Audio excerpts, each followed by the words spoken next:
우리가 제일 처음에 부른 찬송이 뭐였죠? 90장이요? 90장이죠? 92장. 아니, 근데, 그 찬송 부르는데,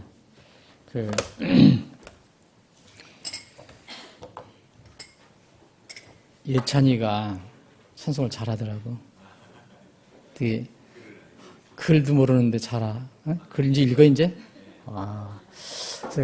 그 나라와 민족을 위해서 이렇게 기도하라고 그랬는데 난 잠시 동안 그 찬송가 가사하고 예찬이가 노래하는 거 잠깐 생각이 나서 이렇게 그거에 관해서 기도를 하고 국가를 위해서 기도했는데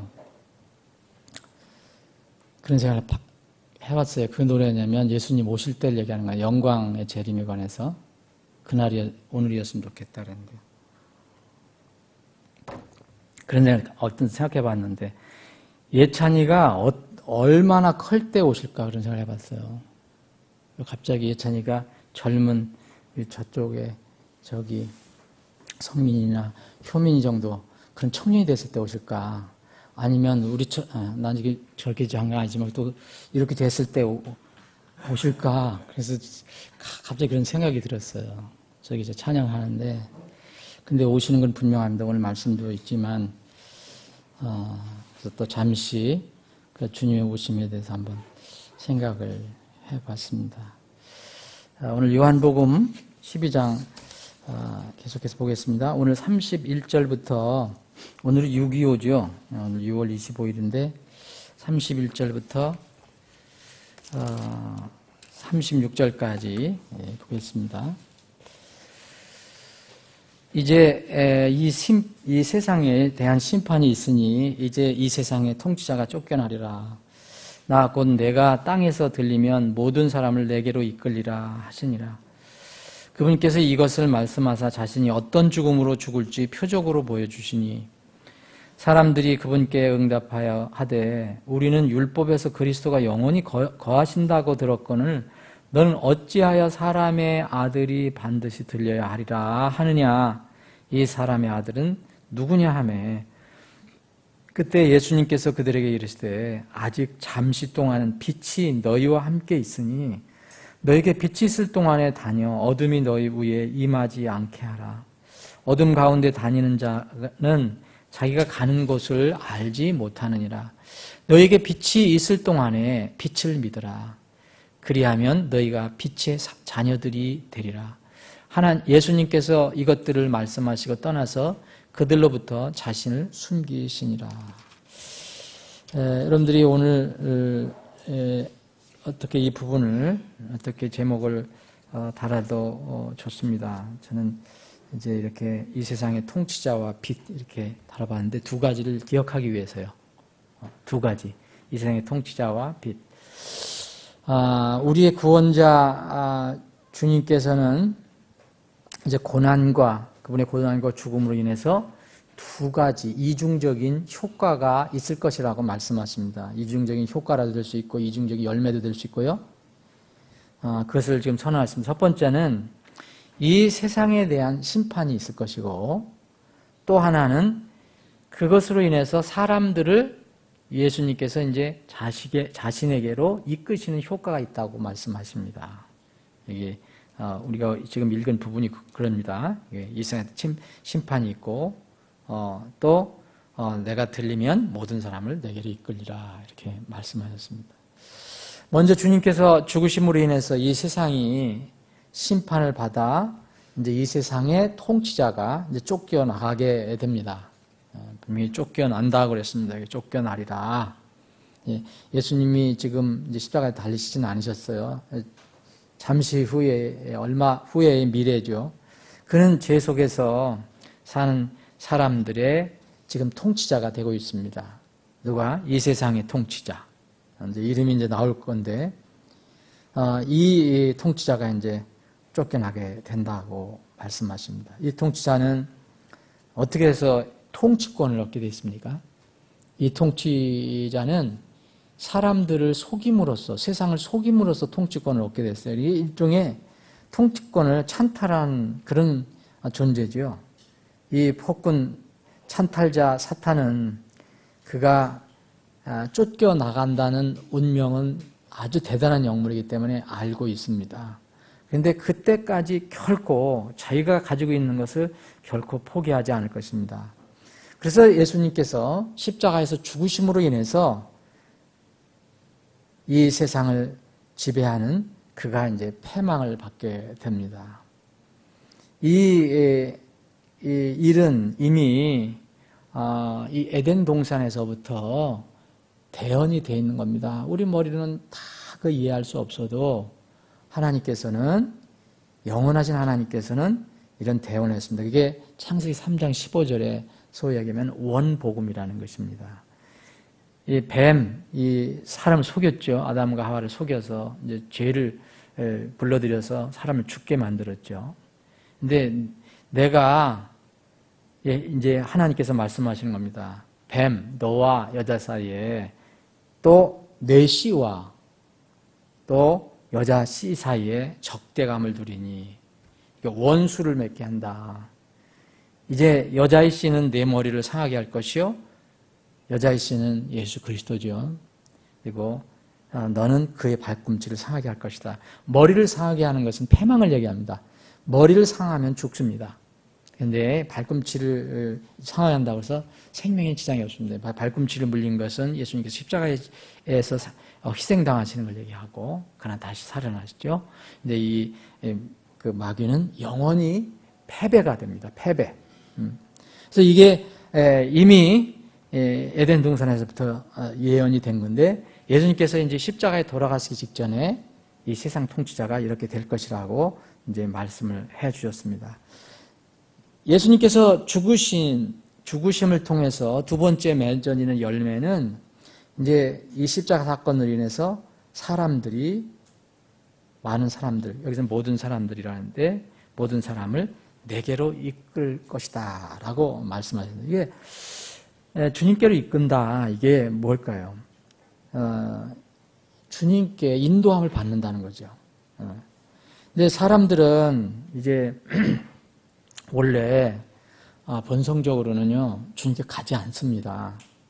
여러분, 아무것도 이런 본성적으로 태어난 사람이 자기가 그냥 자라나다가 저기에서 갑자기 어느 날 하나님을 찾아간 사람은 없어요. 뭔가 이끌림을 받아야 됩니다. 그래서 예수님께서 십자가에서 돌아가신 뒤로는 주님께서 하신 말씀이 뭐냐면, 이 사건을 통해서 내가 사람들을 나에게로 이끌 것이다 라고 말씀하셨어요. 이제는 예수님께서 십자가 죽으심으로 인해서 예수님께 나아갈 수 있는 길이 열렸습니다. 하나님께 나아갈 수 있는 길이 열렸습니다. 사람은 지금 말씀드린 대로 본성적으로는 절대 가려고 하지 않거든요. 그런데 이제 이끌림을 받을 수 있게 되었습니다. 기초가 완성이 됐고 이제 하나님께서 정하신 그 복음을 통해서 죄인들이 주님께 이끌리게 됩니다. 그래서 사람들은 주님께로 인도함을 받는데, 예수님께서 말씀하신 것처럼 십자가에서 죽으신 그리고 부활하신 주님께로 인도되어야 됩니다. 여기서는 십자가의 주님께 이 포커스가 맞춰져야 됩니다. 이것이 우리가 받은 절대 최고의 사명인 전도, 선교의 사명입니다. 우리가 전도, 선교하는 목적은 바로 여기 있습니다. 우리 교회를 전하는 게 아니고 우리의 무슨 믿고 나서 좋은 점을 전하는 게 아니고 바로 십자가에 달려서 우리를 대신해 죽으신 그 주님을 이렇게 전하는 것입니다. 아무리 훌륭하고 능력 있는 사람이라도 또 대단한 그런 사람이라도 다른 사람의 혼을 책임질 수 있는 이 피조물은 없습니다. 사람은 그래서 누구나 어떤 특정한 지도자나 또 조직이나 어떤 심지어는 교회가 교회로 인도함 받는 게 아니고 우리 교회로 우리가 초청을 하더라도 바로 예수 그리스도께로 인도함을 받는 것입니다. 오직 세상 죄를 지고 하신 예수님께로 인도돼야 합니다. 그래서 우리의 삶은 십자가의 세상의 죄를 대신해서 죽으신 그리스도께 집중돼야 합니다. 예수님께서 자신이 땅에서 들리신 곧 이제 십자가에서 죽으신 것을 이제 사람들에게 미리 알려줬습니다. 근데 사람들은 인자가 왜 들려야 하는지 이해하지 못했다고 여기 기록 나옵니다. 자기들이 이해를 못한다고 나와 있습니다.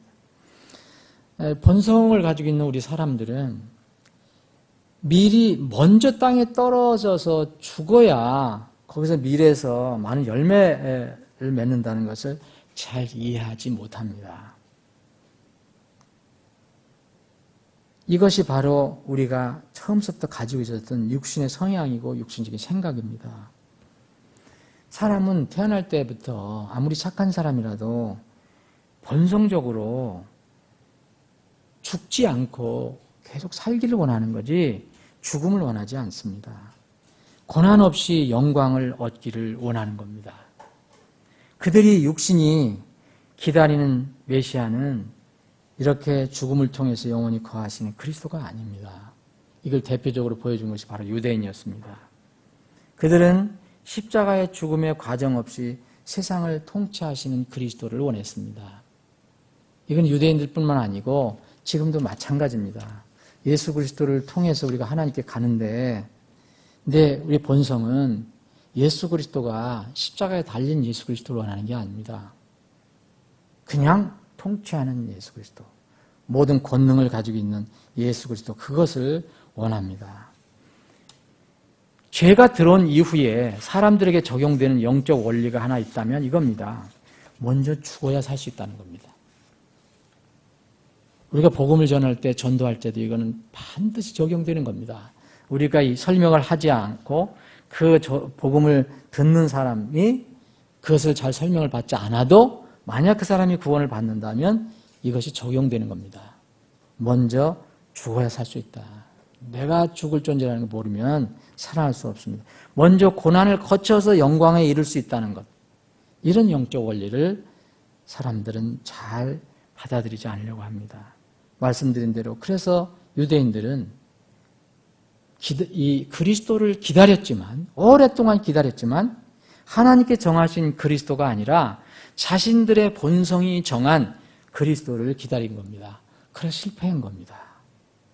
사람들이 주님께 십자가에 들려야 하는 사람의 아들이 누구냐고 묻습니다. 왜 십자가에 들려야 하느냐? 아니, 여기서는 십자가라는 말은 없지만 왜 들려야 하느냐? 든다는 것은 그래서 분명히 뭐에 이제 매달려 죽는다는 것을 본인들도 알았습니다. 도대체 십자가에 들려야 하는 사람의 아들이냐고 묻잖아요. 34절에 보면. 아니, 자기들이 율법에 보니까 그리스도가 영원히 거하신다고 들었는데 그리스도는 영원히 거하십니다. 그런데 이제 자신들의 그 죄를 위해서 영원히 거하시는 분이 육을 입고 오셨다가 이제 그 죄의 사역을 완성하시고 다시 부활 승천하십니다. 영원히 거하십니다. 근데 그 과정은 그들이 인정하지 않으려고 했습니다. 본성입니다. 본성. 이에 대해서 예수님은 자신을 다시 세상의 빛으로 설명하십니다. 그래서 그렇게 도대체 왜 이 그리스도는 우리가 알고 있기는 그런 죽음이 없이 영원히 거하는 걸로 알고 있는데 어찌해서 사람 아들이 또 들려야 한다느냐? 도대체 그 사람의 아들이 누구냐 했더니 예수님께서는 이제 자신을 빛으로 설명하시면서 두 가지 명령을 하십니다. 이 빛을 설명하시면서 여러분 두 가지 명령을 찾을 수 있죠. 빛이 잠시 동안은 빛이 너희와 함께 있으니 너에게 빛이 있을 동안에 다니라라는 명령을 합니다. 빛이 있을 동안에 다니라. 만약 어둠이 너희에 임하지 않게 하라. 그겁니다. 빛이 있을 동안에 다녀서 너희 위에 어둠이 임하지 않게 하라. 이것이 첫 번째 명령이었습니다. 빛 안에서 걷지 않고 어둠 가운데 다니는 사람은 걷긴 걸어도 자기가 가는 곳이 어딘지 모르고 가는 겁니다. 지금 조금 전에 우리 이명재님이 전에는 삶의 목적 없이 살았다 그렇게 얘기했습니다. 예수님 알기 전에. 지금 많은 사람들이 열심히 살지만 나름대로 선하게 삽니다. 근데 사실 하나님께서 보실 때는 목적이 없어요. 다음 세상을 준비를 못해요. 그래서 이 많은 사람들이 빛 안에서 걷지 않고 어둠 가운데 다닌 사람들은 아무리 착하고 열심이고 신실하도 걷긴 걸어도 자기가 가는 곳이 어딘지 모르는 것입니다. 이게 주님께서 이렇게 35절에 말씀하지 않습니까? 어둠 가운데 다니는 자는 자기가 가는 곳을 알지 못한다 이거예요. 분명히 가요. 가는데 어디 가는지 모르죠. 분명히 그건 성경 아니면 우리가 알 수가 없습니다. 사람들은 죽을 때까지만 아는 것처럼 얘기하지만 그 다음 몰라요. 사실 죽을 때까지도 잘 몰라요. 빛, 곧 그리스도가 없는 사람은 살아도 삶의 목적이 없이 무의미하게 살아가는 것입니다. 두 번째 명령은 무엇입니까? 빛이 있는 동안에 빛을 믿으라 그렇게 얘기했습니다. 36절에 너희에게 빛이 있을 동안에 빛을 믿으라. 그렇게 하면 결과가 있다. 정말 빛을 믿으면 너희는 빛의 자녀들이 된다. 이런 말씀하시고 이제 예수님은 몸을 숨기십니다. 이 빛 우리가 믿어야 하고 이 빛 가운데 걸어야 하는데 이 빛은요, 여기 주님 말씀에 의하면은 여러분들이 지금 읽어보셨죠? 아직 잠시 동안은 빛이 너희와 함께 있으니라고 했습니다. 그리고 또 너희에게 빛이 있을 동안에 라고 얘기했습니다. 빛을 믿으라. 그 앞에는 바로 어떤 수식어가 있습니다. 이 빛은 이 땅에 항상 있는 것이 아니라는 겁니다. 이 사람들에게는 항상 있는 것이 아닙니다. 빛이신 주님은 영원부터 영원까지 계셔요. 그분은 늘 무소부재하시고 안 계신 데가 없는 분이에요. 영원하신 분이에요. 근데 주님께서는 이야기합니다. 빛이 있을 동안에, 빛이 비치는 동안에, 그 빛을 받는 대상인 사람은 유한하다는 겁니다. 하나님은 영원하시지만 사람은 유한하다. 유한한 인생이기 때문에 빛이신 예수님을 만날 수 있을 때 기회를 잃지 말아서 꼭 만나야 한다는 뜻입니다. 그 당시 빛이신 예수님께서 이제 얼마 후에는 그들 곁을 떠나서 십자가에 달리시고 부활 승천하시게 됩니다. 그럼 그들에게는 이제 주님께서 나는 빛이라는 그분이 없습니다. 그렇게 자신의 육안으로 예수님을 만나고 이야기 나누고 또 따라다녔던 많은 사람들이 빛이신 예수님, 그 빛이 계시는 동안 빛을 믿지 못했습니다. 그리고 그 결과 빛의 자녀들이 되지 못했습니다. 지금 이 시대는 어떠할까요? 완성된 계신 하나님 말씀, 그것이 빛입니다. 그 말씀을 깨닫게 하신 성령님의 인도함을 받은 사람들이 빛의 세상의 빛이라고 얘기했습니다. 사는 여러분, 여러분과 저는 여러분들이 그런 명칭을 너무 벅차다, 너무 과분하다 그렇게 해도 할 수 없습니다. 하나님께서 그렇게 명칭을 주셨어요. 여러분들과 저는 우리가 분명히 구원받았다면 세상의 빛입니다. 분명히 말씀도 빛이지만 우리가 세상의 빛입니다. 그런데 이 빛이 세상에 영원히 있지 않습니다. 사람들을 회개하게 하시고 말씀을 깨닫게 하시는 성령님께서 지금 우리 눈에 보이지 않지만 성령님이 역사하시는데 이 성령님께서 어느 날 호련히 이 땅을 떠나가실 때가 있다고 성경은 예언하고 있습니다. 데살로니가 후서 2장에 보면 이제 지금 막는 이가 있다. 이 세상을 유혹하고 마지막에 이제 그 사악한 자가 이 세상의 심판을 받는데 이 사악한 자가 최종 어떤 사역을 하는 것을 막는 이가 있다 얘기합니다. 이것은 성령이라고 볼 수 있는데 이 성령께서 이 땅을 떠나가실 때가 있습니다. 이때가 이 땅에서 하나님 말씀 빛이 사라질 때입니다. 세상의 빛인 그리스도인들도 사라질 때입니다. 이 공중들림 사건이 바로 이럴 때라고 생각합니다. 믿지 않던 사람들은 그때 두려워해서 이 빛이 없어지니까 이리저리 빛을 찾아 헤매 다닌다고 얘기합니다. 근데 분명히 찾지 못한다고 얘기합니다. 기진할 때가 온다고 얘기합니다. 이게 우리 앞에 놓여 있는 사건입니다. 아모스 대언자는 이미 오래전에 이것을 대언해 놨습니다. 아모스 8장에 여러분 잘 아시는 구절입니다. 주 하나님이 말하노라.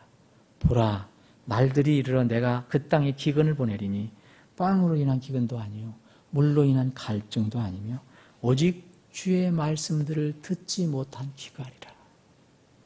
여러분, 이 사람들이 왜 기갈입니까? 이 사람들은 지금 말씀을 찾으러 다니는 겁니다. 그런데 말씀들을 듣지 못합니다. 그들이 바다에서 바다까지 얼마나 열심히 다닐지 모릅니다, 여러분. 여러분들 바다에서 바다까지 지금 다닙니까? 그렇게 전도도 못합니다. 그런데 이때는 이렇게 합니다. 찾으러 다닙니다.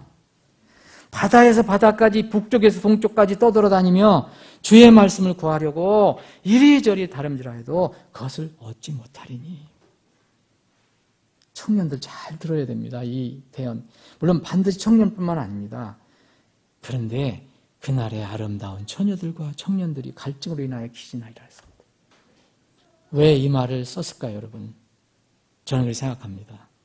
여러분, 아름다운 처녀들과 청년들을 자기 자신의 믿는 거 있고 뭔가 그게 있으면요, 말씀에 관심 없습니다.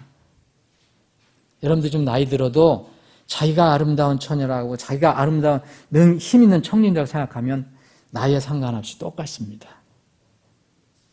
그날에 아름다운 처녀들과 청년들이 갈증으로 인하여 기진합니다. 그때는 다른 말하면 늦었다는 거죠. 그때가 우리는 언제인지 정확히 알 수 없습니다. 그런데 그 예언의 말씀은 분명히 이루어집니다. 여러분, 아모스 8장 11절 13절 여러분 앞으로 미래에서 이루어질 때를 바라볼 것입니다. 이런 것을 과거에 어떤 적용할 사건이 이스라엘에 있었지만 분명히 전 세계적으로 역사적으로 이루어질 때가 있습니다. 그래서 이 예언이 분명히 이루어질 때가 있는데 우리는 이 세상 살아가면 보면 정말 그때가 가까이 왔다는 것을 느낍니다. 이미 바울 사도는 로마 교회에 보낸 편지에서 지금으로부터 거의 2000년 전에 또한 때를 알거니와 지금이 바로 우리가 잠에서 깨야 할 바로 그때다. 이는 지금 우리의 구원이 우리가 맺었을 때보다 가깝기 때문이다. 그랬습니다. 이 말씀은 예수님께서 하신 말씀은 여러분 그 당시에 있었던 사람에게만 해당된다고 생각하면 정말 많은 걸 잃어버리는 겁니다. 지금도 똑같이 적용될 수 있습니다. 지금 이 마지막 때 누구나 자신의 곁에 빛이 있을 때 그 빛을 믿어야 합니다. 자신이 어디를 향해 가고 있는지 알지 못하고 어둠 속에 있는 사람들은 누구나 자신에게 빛이 비칠 때가 있습니다. 한 번 이상의 기회는 반드시 주어집니다. 사람들에게. 근데 그 빛을 그때 주어질 때 그 빛을 믿으면 세상을 비추는 빛이 될 수 있습니다. 빛이신 주님의 자녀가 됩니다. 그래서 에베소 교회 성도들은 바울 사도가 이렇게 얘기합니다. 너희가 한때는 어둠이었으나 이제는 주 안에서 빛이니 빛의 자녀들로서 걸으라 하고 얘기합니다. 그런데 말씀드리지만 예수님께서 이렇게 말씀하시고 이것들을 말씀하시고 떠나서 그대로 또 자신을 숨기셨다고 얘기했습니다. 이건 뭘 얘기합니까? 주님 이제 앞으로 우리에게 오실 때는 이제는 빛으로 오시지 않습니다. 사람들을 구원시키려고 오시는 게 아닙니다. 기회를 주시려고 오시는 게 아닙니다. 심판하려고 오시게 됩니다. 이 사람들에게 숨기신 것처럼 그때는 주님을 찾아도 의미가 없습니다.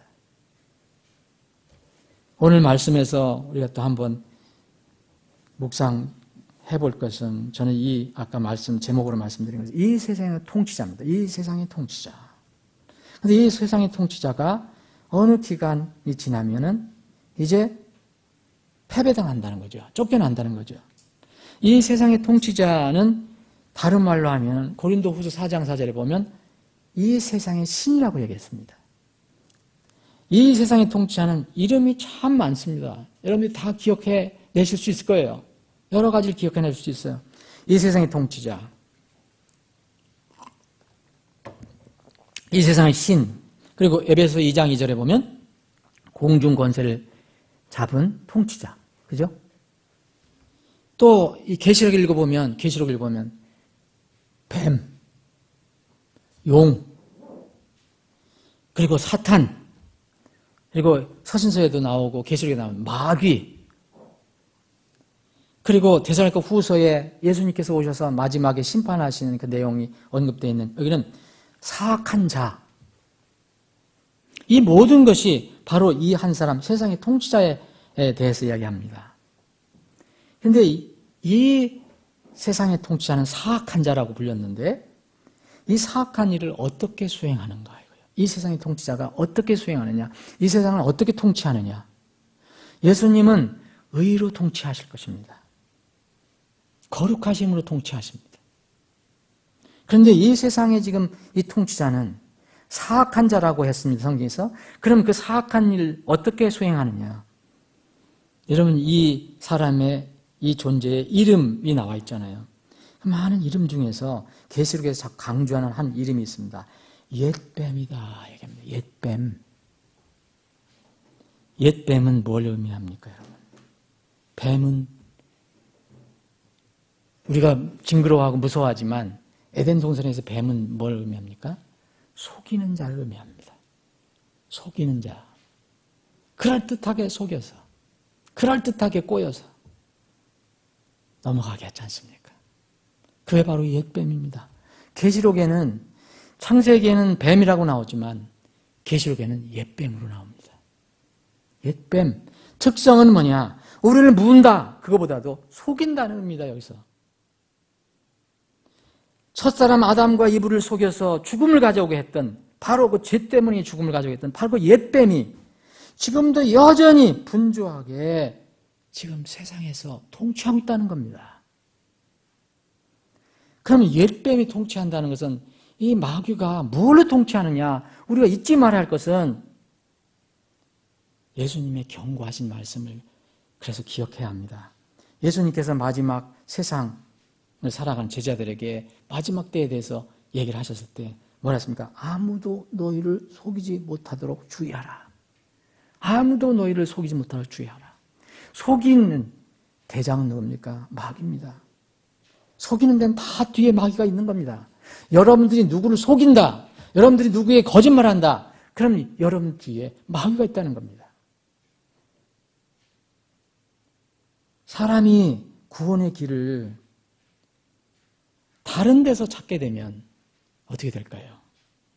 여러분, 말씀을 의심해, 우리에게 주신 말씀을 의심하거나 이 말씀을 자꾸 손을 대서 훼손하려고 하거나 아주 아예 믿지 않는 사람은 사실 뭡니까? 마귀에게 속는 것입니다. 창세기 에덴 동산이랑 똑같은 것입니다. 어떤 사람이 자기가 구원의 길을 이렇게 찾으려고 합니다. 그런데 하나님께 주신 말씀에서 찾지 않는 사람은 아무리 구원의 길을 찾으려도 나중에는 속게 되는 겁니다. 자기 영혼을 잃게 돼요. 젊은 유대인의 그 청년 관원이 자기 영원한 생명을 얻기를 원했습니다. 예수님께 왔습니다. 어떻게 하면 내가 영생을 얻을 수 있느냐? 물었습니다. 예수님이 처방을 내렸습니다. 그런데 그것을 따를 수가 없었습니다. 자기 생각, 자기 길이 있었기 때문입니다. 마귀의 길입니다. 마귀가 속이는 겁니다. 세상에 각종 아름답고 화려하고 그럴듯한 종교들을 보십시오, 여러분. 모두 구원의 길을 제시하지 않습니까? 여러분, 종교에서 구원의 길 제시하지 않는 종교가 뭐가 있겠습니까, 여러분? 사실 우리와 같은 용어를 안 써도 다 구원의 길을 제시합니다. 이슬람교도 여러분이 폭탄 가슴에 두르고 가서 자폭하면 그 천국 간다고 가르치지 않습니까? 불교는 여러분들이 성불하면 흥락에 이른다고 가르쳐줍니다. 모든 종교 다 그렇습니다. 궁극적으로는. 다 구원의 길을 제시합니다. 그런데 하나님께서 지정하신 유일한 길인 예수 그리스도가 아닌 다른 것을 통해서 들어간 문은 모두 멸망의 문이라고 했습니다. 우리 소위 기독교 내에서도 하나님의 말씀으로 들어가는 문이 아닌 다른 방법으로 들어가는 문은 모두 안타깝지만 멸망의 문입니다. 성경에는 말씀을 통해서 들어가는 문 외에는 없습니다. 여러분, 거듭나는 것이 다른 방법으로 되는 게 있습니까? 하나님께서 주신 영원한 말씀, 그것밖에 없습니다. 기독교든 기독교 밖이든 하나님께 정하신 그것이 아니면 모두 사실은 아무리 화려하고 그럴듯해도 다 멸망의 문입니다. 속지 말아야 한다는 겁니다. 이게. 여러분, 우리가 살아갈 때 속으면 안 됩니다. 저도 가끔가다 옛날에 속았지만, 속아서 돈도 좀 잃긴 했지만, 속으면 안 되지만 생명에 대해서 관련된 거에 관해서 속으면 절대 안 됩니다. 다른 것을 속으면 덜 억울합니다. 그런데 자기 생명에 대해서 속으면 이것처럼 억울한 것이 없을 것입니다. 그래서 지옥에 있는 사람들은, 슬피 울며 이를 가는 사람은 사실 속은 겁니다. 자신의 생명에 관해서는 절대 속아서는 안 됩니다. 여러분, 지금 이 땅에 도둑질하는, 생명을 도둑질하는, 속이는 사이비 종교가 얼마나 많습니까? 지난주 오후에 잠깐 어느 형제하고 교제를 할 때 자기 가족에 여러 가지, 어찌 이상하게 자기 가족에 이상한 그 가족 친족 중에서 이상한 그 대단한 그 애 있잖아요. 이상한 사이비들, 대단한 사이비들. 그 사이비들이 다 망라가 돼 있어요. 그 가족 중에서, 친척 중에서. 여호와의 증인은 무슨 또 무슨 어머니 교회, 하여튼 유명한 게 다 있어요. 그래서 내가 형제님을 통해서 형제님 가족에게 어떤 복음의 생명을 주려고 하는 뜻이 있을 것이다. 근데 그 사람들이 정말 그 친척이나 가족들이 나쁜 사람이 아닙니다. 굉장히 선하고 착하고. 그러면서 그런데 들었는데 정말 우리는 도저히 믿을 수 없는, 도저히 저런 걸 어떻게 믿느냐. 그런데 거기에 박사도 앉아있고 대학 교수도 앉아있고 세상의 지혜 그렇게 많이 배웠다는 사람들도 앉아있다는 겁니다. 속는 것입니다. 다 생명을 도둑질하는 이 마귀가 거기에 있습니다. 말씀을 이렇게 오늘 말씀을 한번 이렇게 정리를 해보기를 원하는데, 이 점이 바로 이 점에서 우리 거듭난 그리스도인들이 왜 말씀 중심으로 살아가야 하느냐, 이 중요성이 여기에 있는 것입니다. 여러분, 우리 거듭난 그리스도인들도요, 이미 생명을 얻은 그리스도인들도 하나님의 말씀을 최종 권위와 기준으로 삼지 않으면요, 그런 신앙생활이 안 되면 반드시 속게 되어 있어요. 근데 우리가 일단 거듭났으면 감사하게도 생명은 안전합니다. 부끄럽게 잃어버리지는 않습니다. 그런데 빛의 자녀로서, 그 신분으로서 우리 생명은 잃어버리지 않지만 우리가 말씀 중심으로 살아가지 않으면 이 땅에서 하나님 아버지 영광을 훼손할 때가 나타납니다. 그리고 주님 앞에 설 때에 자신이 얻을 수 있었던 그런 영광의 보상을 많이 잃어버리게 됩니다. 다시 말씀드리면 이것이 우리가 말씀과 말씀 중심의 신앙생활을 하는 그 중요한 점이 여기에 있는 것입니다. 말씀 중심의 신앙생활이 얼마나 중요한 것인가. 이거는 구원받지 못한 사람에게는 생명을 위해서 정말 중요한 것이고, 구원받은 하나님의 백성에게는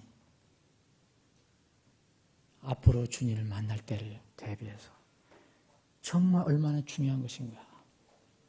아무리 강조해도, 이 말씀 중심의 신앙생활은 아무리 강조해도 결코 지나치지 않습니다. 오늘 주님께서 주신 이 두 가지 명령을 묵상하시며 기도하시며 은혜를 받으시길 바랍니다. 기도하겠습니다.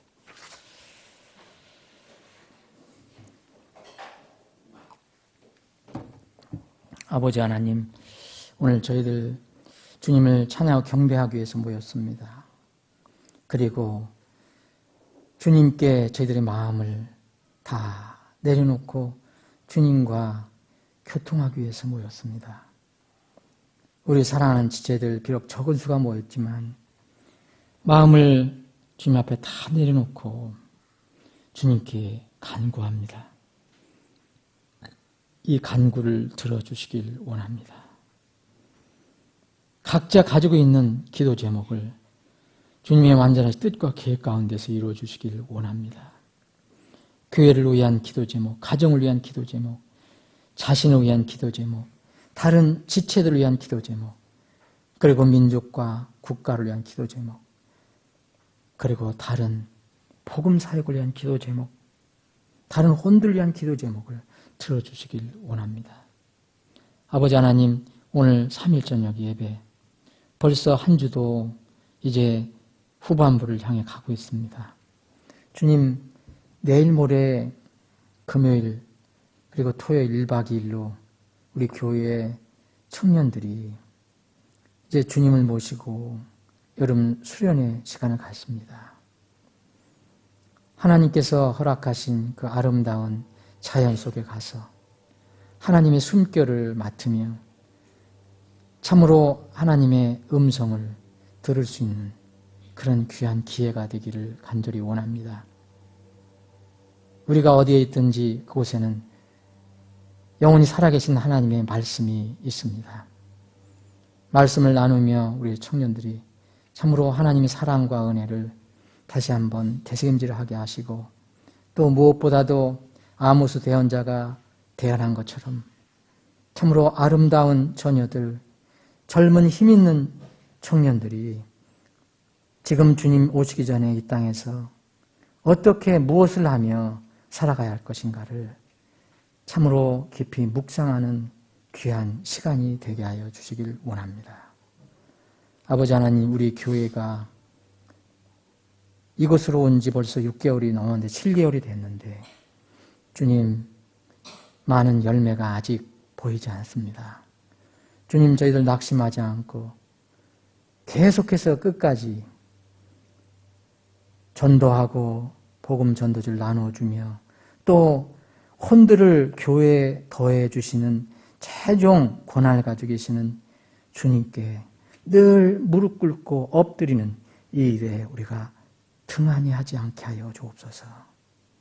그래서 주님께서 우리 교회를 이 마지막 때에 주님이 원하시는 방향으로 크게 사용하여 주시고 저희들은 비록 약하고 연약하나 주님의 영광을 해서 한 부분 쓰임받기를 원합니다.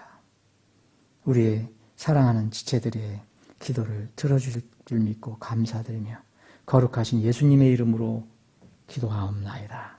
아멘.